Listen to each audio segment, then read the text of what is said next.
राधे राधे दोस्तों। आज की इस वीडियो में मैं आपको कार्तिक स्नान के समय पर सुबह जब हम तुलसा जी की और पथवारी माता की पूजा करते हैं उस समय पर सुनी जाने वाली सभी कथाएं सुना रही हूँ। तो वीडियो को एंड तक ज़रूर सुनिएगा और साथ साथ बीच बीच में हुंकारे भरते रहिएगा, क्योंकि कोई भी कथा जब हम सुनते हैं कहते हैं तो हुंकारे भरने वाले को ही उसका पुण्य मिलता है। तो आप भी हुंकारे ज़रूर से भरिएगा। तो चलिए वीडियो को शुरू कर लेते हैं। गणेश जी की कथा। एक बुढ़िया माई थी, मिट्टी के गणेश जी की पूजा करती थी। रोज बनाए रोज गल जाते थे। एक सेठ का मकान बन रहा था। वो बोली, पत्थर का गणेश बना दो। मिस्त्री बोले, जितने में तेरा पत्थर का गणेश गढ़ेंगे उतने में तो अपनी दीवार नहीं चिन लेंगे। बुढ़िया बोली, राम करे तुम्हारी दीवार टेढ़ी हो जाए। अब उनकी दीवार टेढ़ी हो गई। वो चिने और ढा देवें, चिने और ढा देवें। इसी प्रकार करते करते शाम हो गई। शाम को सेठ आया। उसने कहा, आज कुछ भी नहीं किया? तो वो कहने लगे कि एक बुढ़िया माई आई थी। वो कह रही थी कि मेरा पत्थर का गणेश गढ़ दो। हमने नहीं गढ़ा। उसने कहा तुम्हारी दीवार टेढ़ी हो जाए, तो दीवार टेढ़ी हो गई। सेठ ने बुढ़िया को बुलवाया। सेठ ने कहा, हम तेरा सोने का गणेश जी गढ़ देंगे, हमारी दीवार सीधी कर दो।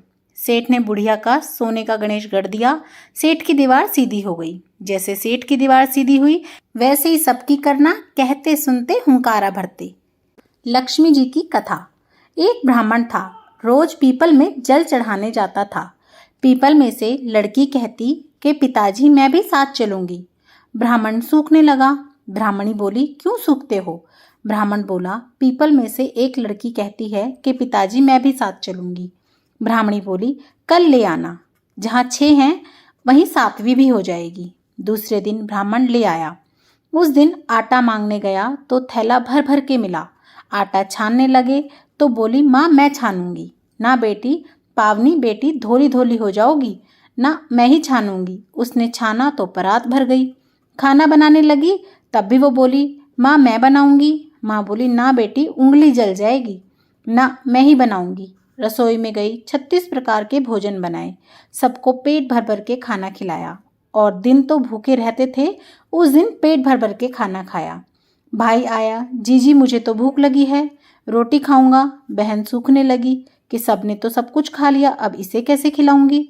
बेटी बोली, माँ क्या बात है, तेरा मामा आया है, रोटी खाएगा। वो रसोई में गई, 36 प्रकार के भोजन बनाए, लाकर मामा को जिमा दिए। जीजी ऐसा भोजन तो मैंने कभी भी नहीं खाया जैसा आज खाया है। भाई तेरी पावनी भांजी है, उसी ने बनाया है। मामा खा के चला गया।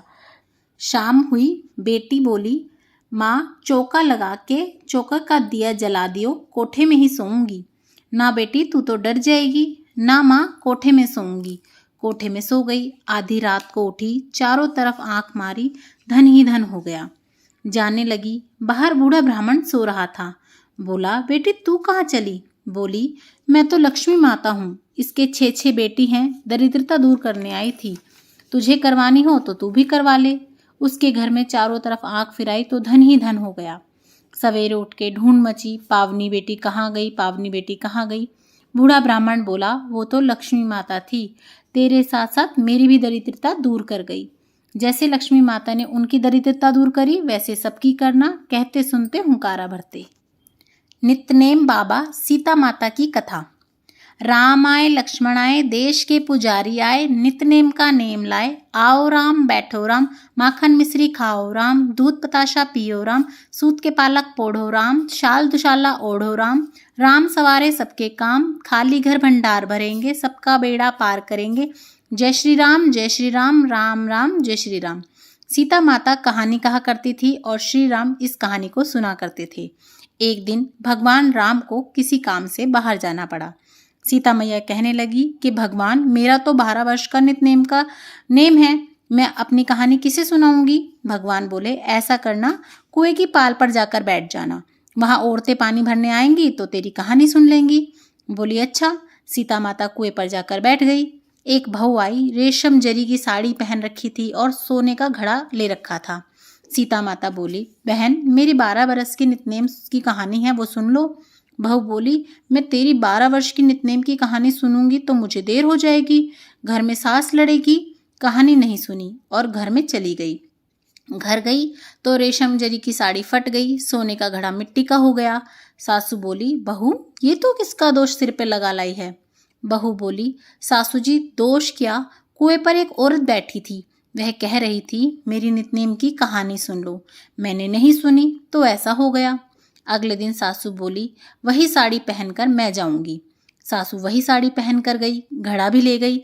सीता माता बैठी पाई, मेरी कहानी सुन लो बहन, मेरी कहानी सुन लो। सास बोली, कहानी एक बार छोड़ 4 बार सुनूंगी। राम आए लक्ष्मण आए, देश के पुजारी आए, नितनेम का नेम लाए, आओ राम बैठो राम, तपी रसोई जीमो राम, माखन मिश्री खाओ राम, दूध बताशा पियो राम, सूत के पालक पोड़ो राम, शाल दुशाला ओढ़ो राम, शाल दुशाला ओढ़ो राम, जब बोलू राम नाम, राम राम राम सवारे सबके काम, खाली घर भंडार भरेंगे, सबका बेड़ा पार करेंगे, जय श्री राम जय श्री राम, जय जय जय जय जय श्री राम। सासू बोली, बहन कहानी तो बहुत अच्छी लगी। घर गई तो रेशम जरी की साड़ी हो गई, सोने का फिर से घड़ा हो गया। बहू कहने लगी, सासू जी तुम इसे कैसे कर लाई। बहू बोली, तू दोष लगा के लाई थी, मैं दोष उतार के आई हूँ।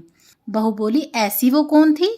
तो सासू बोलती है कि वो सीता माता थी, पुराने को नया कर देती हैं, खाली घर भंडार भर देती हैं, लक्ष्मी जी का वास कर देती हैं और जो कुछ इच्छा हो उसे पूरी कर देती हैं।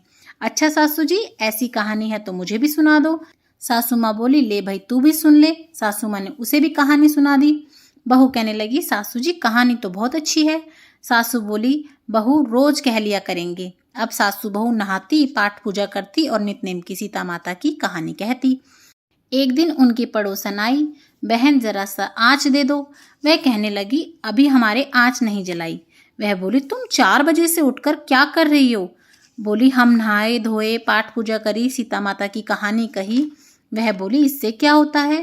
बोली, सीता माता की कहानी है, इसे कहने से अटूट भंडार भरते हैं, सारे कार्य सिद्ध हो जाते हैं। पड़ोसन बोली, बहन ऐसी कहानी तो मुझे भी सुना दो। वह बोली, ले भाई तू भी सुन ले। फिर वही कहानी कही। पड़ोसन बोली, बहन कहानी तो बहुत अच्छी लगी। अब वह पड़ोसन भी नितनेम सीता माता की कहानी कहने लगी। सीता माता ने उसके भी भंडार भर दिए।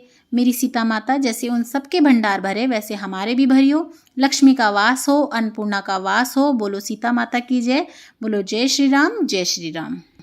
8 वारों की कथा। एक माँ बेटे थे। माँ गंगा जी नहाने गई तो बहू से कह गई कि मेरे बेटे को सुबह रोटी दे दियो। उसने कहा, अच्छा दे दूंगी। सुबह बेटा बोला, माँ रोटी दो। बहू बोली, ना माँ है न रोटी, कमा के लाओगे तभी रोटी दूंगी। वह बोला, भगवान मैं तो कमाना नहीं जानूं। लेकिन बहू नहीं मानी। फिर वह बोला, अच्छा तो ठीक है, 4 रोटी और आम का अचार दे दो। बहू ने बनाकर दे दी। वह रोटी लेकर कुएं की पाल पर जाकर बैठ गया और कहने लगा, राम कमानो ना जानू। भगवान ब्राह्मण का वेश बनाकर आए। बोले, तुम ऐसे उदास क्यों बैठे हो। वह बोला, मेरी पत्नी ने कहा है कि कमा के लाओ तो रोटी मिलेगी, पर मैं कमाना नहीं जानता। ब्राह्मण बोले, भैया कमाना तो मैं भी नहीं जानता, हाँ पर मैं 8 वार का नाम जानता हूँ, जिससे तेरे अटूट भंडारे हो जाएंगे। चावल के दाने और पानी की घंटी ले लो, ढके बर्तन को उघाड़ो, ओधों को सीधा करो। ब्राह्मण ने कही, उसने सुनी। इतवार, सोमवार, मंगलवार, बुधवार, बृहस्पतिवार, शुक्रवार, शनिवार, 8 वारों का आसरा, भरियो पीहर सासरा। अटूट भंडार होते चले गए। घर पहुंचा, बीवी बोली, क्या लाए। उसने कहा, 8 वारों का नाम लाया हूँ। बीवी ने सोचा, चलो कुछ तो लाया है। चावल के दाने और पानी की घंटी ला, ओंधों को सीधा कर, ढकों को उघाड़। उसने कही, उसने सुनी। इतवार, सोमवार, मंगलवार, बुधवार, बृहस्पतिवार, शुक्रवार, शनिवार, 8 वारों का आसरा, भरियो पीहर सासरा। अटूट भंडार होते चले गए। अपनी बहू से बोला कि मैं बेटी के जा रहा हूँ। फटे से कपड़े पहनकर बेटी के गया। बच्चे बोले, नाना आए नाना आए। बेटी बोली, कैसे भेष में आ गए हैं। बच्चे बोले, मैले भेष में आए हैं। आए क्या हैं, 2 दिन की रोटी तोड़ने आए हैं। सच है, गरीबी सब कुछ कहला देती है। बेटी से कहा, बेटी 8 वारों की मेरी कहानी सुन ले। उसने कहा, पिताजी मेरा मुंह झूठा है। उसके पिता भूखे ही सो गए। अगले दिन बेटी को तरस आया, पिताजी पिताजी अपनी कहानी सुनाओ। पिताजी ने कहा, चावल के दाने लाओ, पानी की घंटी लाओ, ढकों को उघाड़ो, ओंधों को सीधा करो। पिता ने कही, बेटी ने सुनी। इतवार, सोमवार, मंगलवार, बुधवार, बृहस्पतिवार, शुक्रवार, शनिवार, 8 वारों का आसरा, भरियो पीहर सासरा। अटूट भंडार होते चले गए। बेटी भर भर के बोइये बांटने लगी। पड़ोसन ने कहा, तुम तो कह रही थी तेरा बापू कुछ नहीं लाया, फिर ये भर भर के बोइये कैसे बांट रही हो? मेरा बापू तो खाली हाथ ही आया था। ये तो 8 वारों की कहानी का फल है। अपने बापू से हमको भी कहानी सुनवा दोगी? उसने पिताजी से कहा। वह बोली, आज तो मेरा मुंह झूठा है, कल सुना दूंगा। अगले दिन उसके बाप ने पड़ोसन को 8 वारों की कहानी सुनाई। उसके भी खूब भंडार हो गए। वैसे ही उस ब्राह्मण के 8 वारों की कहानी से सबके अटूट भंडारे भर गए। इसी प्रकार से सबके अटूट भंडारे भरियो, कहते सुनते हुंकारे भरते। पीपल पथवारी की कथा। एक बुढ़िया थी। उसने अपनी बहू से कहा, तू दूध दही बेच के आ। वह बेचने गई तो रास्ते में औरतें पीपल पथवारी सींच रही थी। उनको सींचता देखकर बहू ने पूछा कि तुम ये क्या कर रही हो? औरतें बोली कि हम तो पीपल पथवारी सींच रही हैं, इससे अन्न धन होता है, 12 वर्ष का बिछड़ा हुआ पति मिल जाता है। बहू बोली, अच्छा ऐसी बात है तो मैं भी सींचूंगी, और तुम तो पानी से सींचती हो, मैं तो दूध दही से सींचूंगी। गुजरी बहू रोजाना दूध दही बेचने नहीं जाती, वह रोजाना दूध तो पीपल में और दही पथवारी में सींचती। सास दूध दही का दाम मांगती तो वह कह देती कि महीना पूरा हो जाने पर दूंगी। कार्तिक का महीना पूरा हो गया। पुन्नों के दिन बहू पीपल पथवारी के पास जाकर बैठ गई और पथवारी ने पूछा कि तू मेरे पास क्यों बैठ गई है? बहू बोली कि सासू दूध दही का दाम मांगेगी। पीपल पथवारी बोली कि मेरे पास क्या दाम रखा है, ये भरा डींडा पान पतूरा है, इसको ले जा। बहू ने वही ले जाकर कोठरी में रख दिया और डर के मारे ओढ़कर सो गई। सासू बोली, बहू पैसे ला। बहू बोली, कोठरी में रखा है। सासू ने कोठरी खोल के देखी तो हीरा मोती जगमगा रहा था। सासू बोली, बहू इतना धन तू कहाँ से लाई? बहू आके देखे तो सच में ही धन भरा हुआ है। बहू ने सास को सारी बात बता दी। सास बोली, अब की कार्तिक में मैं भी पीपल पथवारी सींचूंगी। कार्तिक का महीना आया। सास दूध दही तो बेच आती, हांडी धोकर पीपल में और पथवारी में चढ़ा देती। आकर बहू से कहती कि मुझसे दाम मांग। वह कहती, सासू जी कोई बहू भी भला दाम मांगती है क्या? पर सासू जी कहती, नहीं तू मांग। बहू बोली, सासू जी पैसे लाओ। तो वह पीपल पथवारी के पास जाकर बैठ गई। पीपल पथवारी ने सास को पान पतूरा भरा डींडा दे दिया। उसने ले जाकर कोठरी में रख दिया। बहू खोल के देखे तो उसमें कीड़े मकोड़े बिलबिला रहे थे। बहू ने कहा, सासू जी आप ये क्या लाई? सासू ने आकर देखा तो बोलने लगी कि पीपल पथवार तो बड़ी दोगनी पीटनी है, इसको तो धन दिया और मुझे कीड़े मकोड़े दिए। तब सब लोग कहने लगे कि तेरी बहू तो सत का सींचती थी और तू धन की भूखी। पथवारी माता, जैसे बहू को दिया वैसे सबको देना, जैसे सास को दिया वैसे किसी को मत देना, कहते सुनते हुंकारा भरते। कार्तिक की कहानी। एक बुढ़िया थी, वह कार्तिक नहाने को जाने लगी तो उसके बेटे ने अपनी पत्नी से कहा कि माँ के लिए 30 लड्डू बना दो और कुछ खाने का सामान भी बांध दो, ताकि पूजा पाठ करके माँ कुछ खा पी सके। तब बहू ने जल भूनकर 30 लड्डू बांध दिए और बुढ़िया कार्तिक नहाने के लिए चली गई। नदी किनारे कुटिया बनाकर रहने लगी। बुढ़िया रोज सुबह उठकर नहा धोकर पाठ पूजा करके जब लड्डू खाने बैठती, तभी हनुमान जी बंदर का रूप बनाकर उनके सामने प्रकट होते। तब बुढ़िया खुश होकर बंदर को लड्डू खिला देती। इसी प्रकार वह रोज आकर बुढ़िया के लड्डू खा जाते। कार्तिक का महीना समाप्त हुआ और हनुमान जी प्रकट हुए और बुढ़िया की कुटिया महल बन गई। उस महल में धन दौलत व अन्न के भंडार भर गए। बुढ़िया माई निरोगी हो गई और वह बहुत धूमधाम से अपने बेटे के पास धन दौलत लेकर गई। तब वह बहू कहने लगी कि अगले कार्तिक में मैं अपनी माँ को भी नहलाऊंगी। आया कार्तिक का महीना, उसने खूब सारा घी मेवा डालकर लड्डू बनाए। अपनी माँ को 30 लड्डू बांध दिए और माँ कार्तिक नहाने चली गई। रोज सुबह सुबह उठकर लड्डू खाने बैठ जाती। तब हनुमान जी बंदर का रूप बनाकर सामने आते तो वह पत्थर मारकर कहती कि मेरा ही पेट नहीं भरा, तुझे कहाँ से दूं? इस प्रकार वह रोज सुबह सुबह खाने बैठ जाती। कार्तिक के समाप्त होने पर हनुमान जी प्रकट हुए और उसकी कुटिया कचरे के ढेर में बदल गई और बुढ़िया डूकर बन गई। उसकी बेटी अपने पति से कहने लगी कि कार्तिक का महीना समाप्त हो गया है, मेरी माँ को बैंड बाजे के साथ धूमधाम से लेकर आओ। जब वह अपनी सास को लेने नदी किनारे गया तब वह देखता है कि ना तो वहाँ सास है ना ही कोई कुटिया। कुटिया की जगह कचरे का ढेर है। वह ढेर पर बुढ़िया डूकर बनकर घूम रही है। तब हनुमान जी प्रकट हुए और कहा कि बेटा, तुम्हारी माँ ने सच से कार्तिक नहाया था, पाठ पूजा करती थी, इसीलिए तुम्हारी माँ पर कार्तिक देवता बरसे और यह बुढ़िया पापी मन से यहाँ रहती थी। इसने कार्तिक के महीने में बेटी के घर का अन्न खाया, इसीलिए कार्तिक देवता इस पर रुष्ट हो गए और इसे डूकर बना दिया। बेटा कहने लगा कि इसका कोई उपाय बताओ। तब भगवान कहते हैं कि यदि ये तुम्हारी माँ के नहाए हुए जल से नहाए तो यह फिर से इंसान रूप में आ सकती है, क्योंकि तुम्हारी माँ सच का कार्तिक नहाती थी, वो श्रद्धा से व्रत करती थी। उन्होंने ऐसा ही करा। बुढ़िया माई नहाई तो उसके नहाए हुए जल से डूकर के ऊपर गिर गया पानी और वो फिर से बुढ़िया माई बन गई। और उसके बाद वो भी सच्चे मन से कार्तिक की पूजा करने लगी, नहाने लगी। तो इसी प्रकार से कार्तिक देवता जैसे उसकी माँ पे बरसे ऐसे सब पे बरसना, जैसे सास पे बरसे ऐसे किसी पे ना बरसना। कहते सुनते हुंकारा भरते।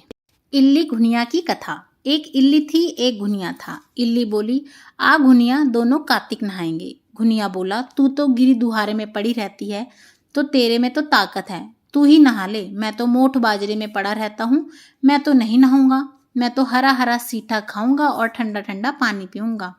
फिर इल्ली तो रोजाना राजा की बाई के पल्ले में लगकर नहा आती और घुनिया नहीं जाता। कार्तिक उतरते ही पूर्णिमा को दोनों मर गए। इल्ली कार्तिक नहाई थी, इसीलिए उसने राजा के घर जन्म लिया, वह राजकुमारी बनी, और घुनिया राजा के घर मेंढक बना। फिर राजकुमारी का ब्याह रचाया और जब विदा का समय आया तब राजकुमारी का बैल रुक गया। तो राजा रानी ने पूछा कि बैल क्यों रुका, तेरे को क्या चाहिए, मांग ले। तब राजकुमारी बोली कि मेरे मेंढक को सोने की साकल में बांधकर मेरे रथ के पीछे बांध दो। सबने कहा, राजकुमारी मेंढक क्या मांगा, तेरे को तो कुछ और धन चाहिए तो ले ले। लेकिन उसने कहा कि नहीं, मेरे को तो मेंढक ही चाहिए। उसने रथ के पीछे मेंढक बांध दिया। जैसे ही राजकुमारी महलों में पहुंची तो मेंढक को सीढ़ी के नीचे बांध दिया। जब भी राजकुमारी सीढ़ियों से उतरती चढ़ती तो मेंढक कहता, ए चटरो मटरो शाम सुंदरी, थोड़ा पानी पिला। मैं कहती थी कि तू कार्तिक नहा। एक दिन राजकुमारी की देवरानी जिठानी ने सुन लिया और सोचा कि राजा कोई रानी लाया है या जादूगरनी। उन्होंने राजकुमार से कहा कि तू रानी लाया है या जादूगरनी, जो आदमियों से तो बात करती नहीं है और जानवरों से बात करती है। राजा ने कहा कि जब तक आंखों से नहीं देखूंगा तब तक मानूंगा नहीं। एक दिन राजा छुप कर बैठ गया। राजकुमारी महलों से उतरी तो फिर मेंढक ने वही कहा और रानी ने भी वही जवाब दिया। तब राजा ने तलवार लेकर खड़ा हो गया और कहा कि तू मेंढक से क्या बात करती है, सच्ची बता, नहीं तो तलवार से तेरा सिर काट दूंगा। रानी बोली, पिछले जन्म में मैं तो इल्ली थी और ये घुनिया था। इसको मैंने कहा था कि आ दोनों कार्तिक नहाएंगे, यह तो नहीं नहाया और मैं नहा ली, इसीलिए हम दोनों पिछली बात करते हैं। राजा ने कहा कि कार्तिक में गंगा नहाए का इतना फल होता है तो हम दोनों भी जोड़े से कार्तिक नहाएंगे और खूब दान पुण्य करेंगे, जिससे हम आगे इससे ज़्यादा फल मिले। दोनों कार्तिक नहाने लगे। राजा के खूब धन संपत्ति हो गई। कार्तिक महाराज, जैसे इल्ली को दिया ऐसे सबको देना, जैसे घुनिया को दिया ऐसा किसी को न देना। कहते सुनते हुंकारा भरते। तुलसा जी की कथा। कार्तिक के महीने में सब कोई तुलसा माता को सींचने जाती। सब कोई तो सींच के आ जाती, पर एक बुढ़िया माई आती और तुलसा माता से रोज कहती, तुलसा माता सच की दाता, मैं बिड़ला सींचूं तेरा, तू कर निस्तारा मेरा। तुलसा माता अड़वा दे, लड़वा दे, पीतांबर की धोती दे, मीठा मीठा घास दे, बैकुंठ का बास दे, चटके की चाल दे, पटके की मोद दे, चंदन का काठ दे, झालर की झनकार दे, साईं का राज दे, दाल भात का जीवन दे, 11 का दिन दे, कृष्ण का कंधा दे। इतनी बात सुनकर तुलसा माता सूखने लगी। भगवान ने पूछा कि तुम्हारे पास तो इतनी औरतें आती हैं, तुम्हें जिमावें गावें, फिर भी तुम सूख रही हो। तुलसा ने कहा कि एक बुढ़िया माई आती है जो रोजाना इतनी बात कहकर जाती है। मैं और सब कुछ तो उसे दे दूं, पर आप बताइए कि कृष्ण का कंधा उसे कहाँ से दूं। थोड़े दिन बाद बुढ़िया माई मर गई। सब कोई उसे उठाए तो वह इतनी भारी हो गई कि किसी से ना उठे। सब कोई कहने लगे कि पाप घाट की माला फेरती थी, इसीलिए इतनी भारी हो गई है। भगवान बूढ़े ब्राह्मण का रूप धारण कर कर आए, जिससे पूछा कि हे, इतनी भीड़ क्यों है। सब बोले, एक बुढ़िया माई मर गई है, पापनी थी, इसीलिए किसी से नहीं उठती है। जब भगवान बोले कि इसके कान में मुझे एक बात कहने दो तो यह उठ जाएगी। सब ने कहा कि ले, तू भी अपने मन की कर ले। भगवान ने जाकर उसके कान में कहा, बुढ़िया माई तू बिड़ला सींचे मेरा, मैं निस्तारा करूं तेरा। बुढ़िया माई अड़वा ले, लड़वा ले, पीताम्बर की धोती ले, मीठा मीठा घास ले, बैकुंठ का बास ले, चटके की चाल ले, पटके की मोत ले, चंदन का काट ले, झालर की झनकार ले, साईं का राज ले, दाल भात का जीमन ले, कृष्ण का कंधा ले। इतना सुनते ही बुढ़िया माई हल्की हो गई। भगवान कंधे पर ले गए, उसकी मुक्ति हो गई। हे तुलसा माता, जैसे उसकी मुक्ति करी ऐसे सबकी करना, जैसे उसको कंधा दिया ऐसे सबको देना। कहते सुनते हुंकारा भरते। गंगा जमुना की कथा। एक गंगा थी, एक जमुना थी। दोनों बहनें एक साहूकार के खेत में से जा रही थी। जमुना ने 12 दाने जौ के खेत में से तोड़ लिए। गंगा बोली कि बहन, यह तो चोरी हो गई, तुझे तो पाप लगेगा। जमुना बोली, तो अब ये पाप कैसे उतरेगा। गंगा बोली कि 12 वर्ष तक तुझे साहूकार के यहाँ नौकरी करनी होगी। जमुना साहूकार से बोली कि मुझे नौकरी पे रख लो, 4 काम छोड़कर मैं तुम्हारे सारे काम कर दूंगी। एक तो झूठे बर्तन नहीं धोऊं, झाड़ू नहीं लगाऊं, सेज नहीं बिछाऊं और दिया नहीं चासूं। साहूकार ने उसे नौकरी पे रख लिया। 12 वर्ष बाद कुंभ का मेला आया। साहूकार साहूकारनी मेले में जाने लगे तो जमुना ने उन्हें एक सोने का टका दिया और बोले कि मेरी बहन गंगा होगी वहां, उसको ये टका दे देना, कह देना बहन जमुना ने भेजा है। तो वह हाथ पसार कर गोरी गोरी बाहों में हरी हरी चूड़ी पहनकर ले लेगी। वे लोग वहां जाकर सोने का टका देने लगे तो गंगा ने हरी हरी चूड़ियां गोरी गोरी बाहों में हाथ पसार कर ले ली और बोली, मेरी बहन जमुना से कह देना कि अब तेरे 12 बरस पूरे हो गए, अब आ जाएगी। साहूकार साहूकारनी घर आए। जमुना से बोले कि तेरी बहन बोली है कि तेरे 12 बरस पूरे हो गए हैं, तू आ जा। यह सुनते ही जमुना सहस्त्रधारा होकर बहने लगी। साहूकार साहूकारनी को जब यह पता लगा कि जमुना माता हमारे सारे काम करती थी तो वह मूंदे माथे पड़ गए और सोचने लगे कि अब हमारा पाप कैसे उतरेगा। उधर जमुना गंगा के पास गई तो गंगा ने पूछा कि तू साहूकार साहूकारनी को धीरज बंधाकर आई है या नहीं। जमुना बोली कि मैंने तो कुछ भी नहीं कहा। गंगा बोली कि उनको धीरज बंधाकर आ, नहीं तो उनको संतोष कैसे होगा। जमुना बोली कि चलो। जमुना दोनों के सपने में आई। बोली कि तुम उदास क्यों हो। वे बोले कि हमारे तो ऊंच नीच सब तरह का काम तुमने करा है, अब हमारा पाप कैसे उतरेगा। जमुना बोली कि तुम्हारे कोई पाप नहीं लगा, मैं तो अपना पाप उतारने आई थी। तुम्हारे खेत में से 12 दाने गेहूं के तोड़ लिए थे, इसीलिए मुझे दोष लगा था। तुम्हारे 12 साल काम करके उसे उतारा है। तुम उठो, तुम्हारे कोई दोष नहीं लगा, तुम्हारे खूब धन लक्ष्मी हो जाएगी और तुम्हारी मुक्ति हो जाएगी। हे जमुना माता, जैसे मुक्ति साहूकार साहूकारनी को दी वैसे ही सबको देना, हमें भी देना, हमारे सारे परिवार को भी देना। कहते सुनते हुंकारा भरते। लपसी तपसी की कथा। एक लपसी था, एक तपसी था। तपसी तो भगवान की तपस्या करता। लपसी रोजाना 1.25 सेर का हलवा बनाकर भगवान को भोग लगाकर टल्ली हिलाकर जीम लेता। एक दिन दोनों में झगड़ा हो गया। लपसी बोला मैं बड़ा, तपसी बोला मैं बड़ा, क्योंकि मैं भगवान की तपस्या करता हूँ। नारद जी बोले कि तुम्हारा फैसला मैं करूँगा। दूसरे दिन तपसी नहाकर आने लगा तो नारद जी ने 1.25 करोड़ का मुंद्रा तपसी के आगे गिरा दिया। उसने आंखें खोलकर देखा तो मुंद्रा पड़ा है। उसने उठाकर पैर के नीचे दबा लिया और तपस्या करने लगा। उधर तपसी ने 1.25 सेर का हलवा बनाकर भगवान के भोग लगाकर टल्ली हिलाकर जीम लिया। इतने में नारद जी आए और दोनों को अपने पास बिठाया। दोनों पूछने लगे कि कौन बड़ा है। नारद जी ने तपसी से कहा कि अपना पाँव हटा। पाँव हटाते ही मुंद्रा निकला।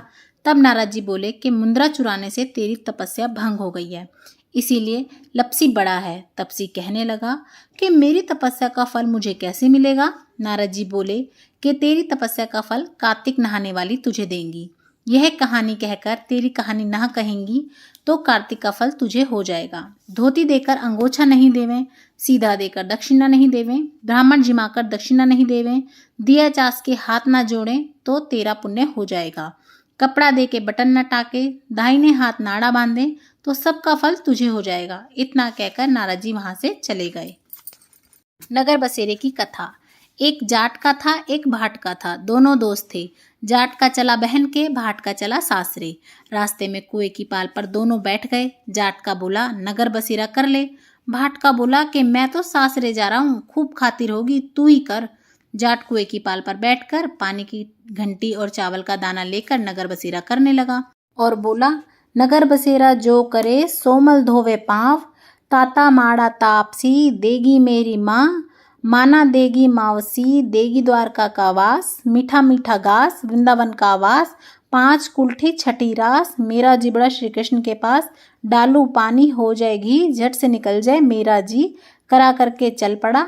जाट की बहन ने पूरा चावल जिमाकर खूब बातचीत की। भाट का पोचा तो सासरे में आग लग गई। बुझाते बुझाते राख, उठाते उठाते हाथ काले मुंह भी काला। पड़ोसन आई, बोली जवाई आया, इसकी भी पूछ कर लो। सास बोली क्या करूं, मेरा तपड़ा भुपता चला गया। पड़ोसन ने एक रोटी और छाछ दी, उसने खा ली। शाम को दोनों फिर मिले। दोनों बोले क्या बात। भाट का बोला मेरे ससुराल में तो आग लग गई, बुझाते बुझाते हाथ भी काले मुंह भी काला, रोटी न पानी।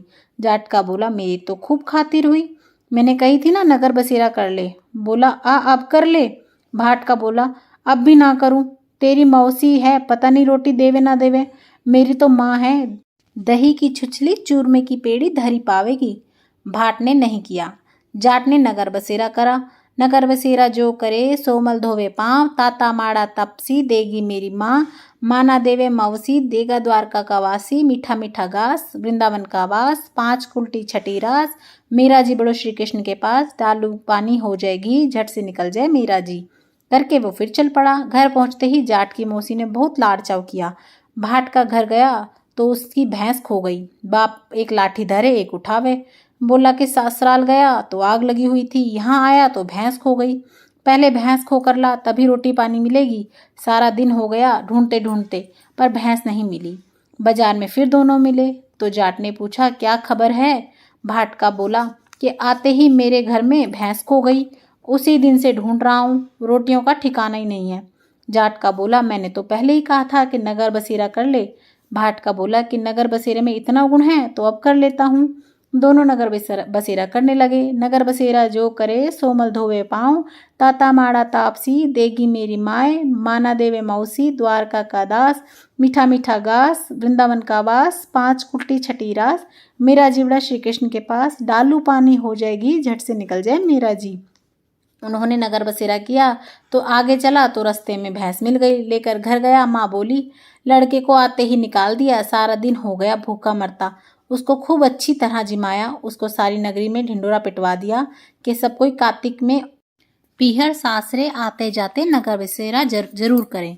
तो इस तरीके से मैंने आपको कार्तिक मास में जब आप कार्तिक स्नान करते हैं तो सुबह सुबह सुनी जाने वाली सारी कथाएं सुना दी हैं। और कार्तिक मास की सारी जो वीडियोस हैं आपको चैनल पर मिल जाएंगी कार्तिक मास में पूजा से रिलेटेड। तो अगर वीडियोस अच्छी लगें तो लाइक शेयर और सब्सक्राइब करना बिल्कुल ना भूलें। राधे राधे।